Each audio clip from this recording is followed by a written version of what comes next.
has been almost 4 months ever since I start my PhD application process. Now, for most of the schools, the deadline for the application is approaching. So in this video, I will report everything I have done during these 4 months and the things that I wish I know beforehand so I can be better prepared for. Hopefully to give you an overview of what to expect at every stage. So it's mostly very first-hand personal experience and some tips and tricks at the end as well. So stay tuned.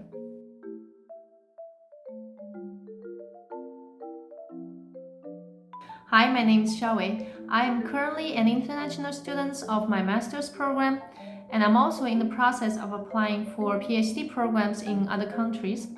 In this channel, I would like to document everything I am and will be experiencing being a beginner of this academic journey. Everything here will be first-hand and authentic because for me, being a newbie in the academic world is a life experience, an experience I have been wanting for quite a long time. So if you're in the same place, let's start this journey together.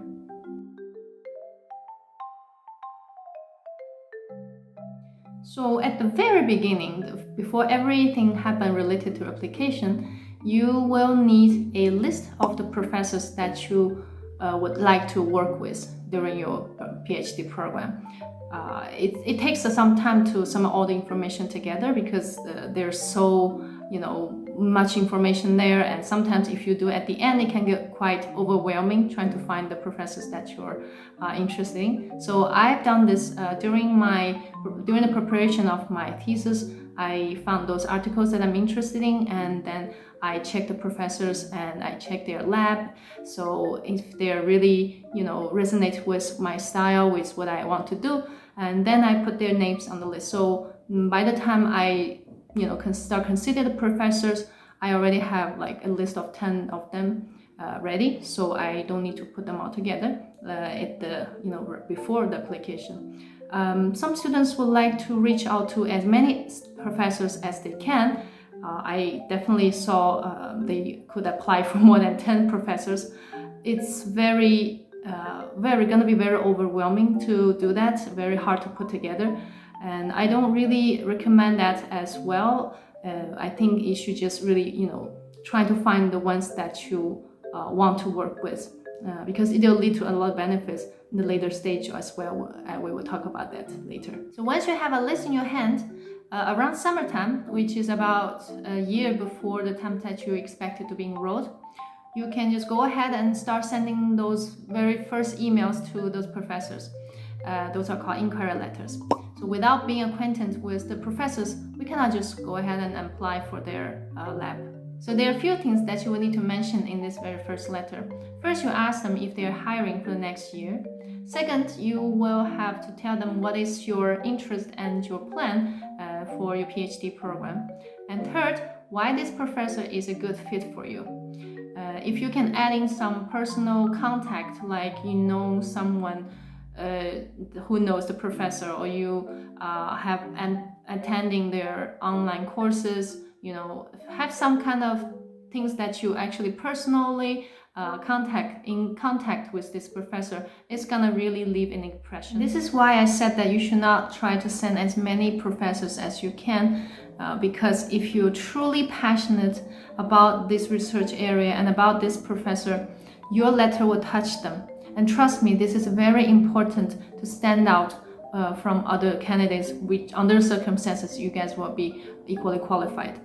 I can share my inquiry letters in the next video if you like to see some samples. So after you send out your inquiry letters, you're expected to receive feedbacks within a few days. Most of the professors I send email to work efficiently. They mostly reply to me within 1 to 2 days. I will say out of the 10 professors that I sent emails to, one of them didn't reply, and another one replied to me a little bit in a harsh tone because I kind of rushed her. So if you're interested in knowing how the reply would be, you can click this video that I already published. So in their reply, you will learn whether they're accepting new students or not. And if they're really interested in your future plan, in your research interest, they will encourage you to apply. They will use the word "I will strongly encourage you." So once you see those messages, you will know that you have a green light to start application.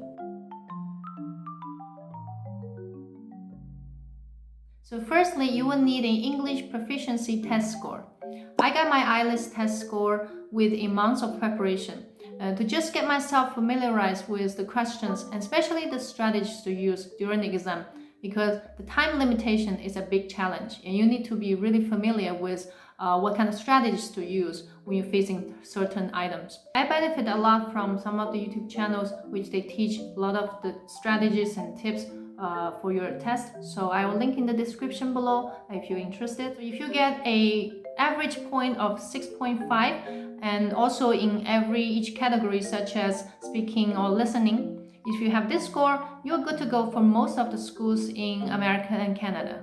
Secondly, you will need to prepare a CV. This part I think most people will know what to do, so I will not go into detail. Just to remember that there's a difference between CV and the resume. And third, you will need to prepare a statement of purpose essay. This is the most important document that you can provide to the professors to prove to them what you can do and what your potential is.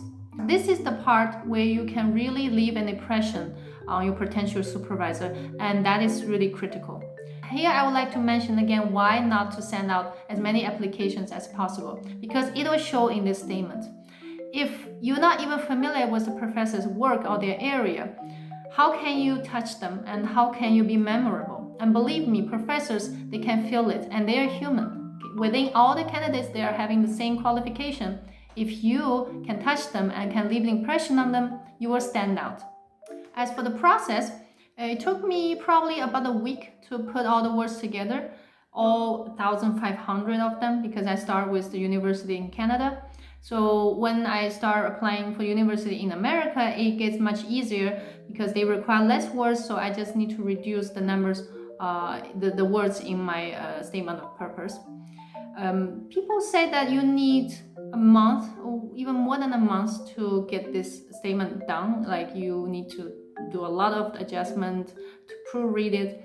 Yes, those are important. Grammatic errors cannot be happening in those statements, but I will not say it's gonna take that much long time because you already know your own situation. You probably wrote this already for other occasions already. So just trying to find the categories that you will need to write, the outlines that you need to include in the statement, and just give yourself 1-2 weeks and things should be done. And if you want to see the statement that I put my heart and soul into, just wait for the next video. And lastly, they are transcripts and recommendation letters. You will need to provide all transcripts from all the universities that you have attended to, and you need to find 3 referees to provide you with recommendation letters. And here's the tip: keep the number of the recommendation letter for each professors that you will ask the help from to no more than 3 letters, because the chance of that being finished on time from those professors will be much higher. My situation is that I'm still waiting for recommendation letter, the last recommendation letter from one of the professors, because she said she has a tight schedule and she will do it before the deadline, even though I sent her the request for like a month ago. But I also have professor friend. He said he wrote the maximum 12 recommendation letter for one student. So choose your referees wisely. So I eventually applied for 3 PhD programs, one in Canada and the other 2 are in America. Most schools will open their application portal around September, October. So once you get your documents down, you can start the application process and also paying the application fee. Once you submit your application and upload all the documents, you will get a confirmation letter to tell you that your application is submitted. But this doesn't mean you don't have missing documents. Some schools will provide you with a checklist for your reference. Others will directly send you an email to remind you if there are any documents are missing. Those are very helpful, but keeping track of your documents, if they're complete or not, is your responsibilities. Within all the 3 schools that I applied for, only one university keeps sending me the reminders before the deadline to tell me I have documents missing, which is very helpful because I remember to check on other 2 schools as well. Get all the documents ready before you start the application process. Application web pages, they consist of multiple pages, and you don't want to go back and forth looking for missing documents because you have to keep clicking next page, although you would definitely have missing documents for sure. Make a checklist of all the schools that you intended to apply from the very beginning. It's a very long and going back and forth process, and you want to make sure that you're on top of all the tasks. I did mine halfway through because I realized I can never keep on track with everything about every single school and about every process that I'm current at with that school with just my brain. The referee issue hurts me the most, so I have to mention again. Choose the professor that work efficiently, aside from the fact that they are knowing you and they are willing to provide you with the letter. It'll take a lot of reminder for them to be able to accomplish this task if they don't have a working system in place. And because they're professors, you cannot push them too hard, and they might choose to ignore you after you send out 1, 2, 3 recommendation requests and all the reminders. So the last thing you want before the application deadline is that the small little possibility that you might not get that last letter eventually. So again, choose referees wisely. So that's all I want to share about what happened during this whole application process. Later on, there will be more things going on, like interview and the final review of the result. So I would like to document all of them and share in this channel. So like I said, if you're in the same place, let's get through this journey together.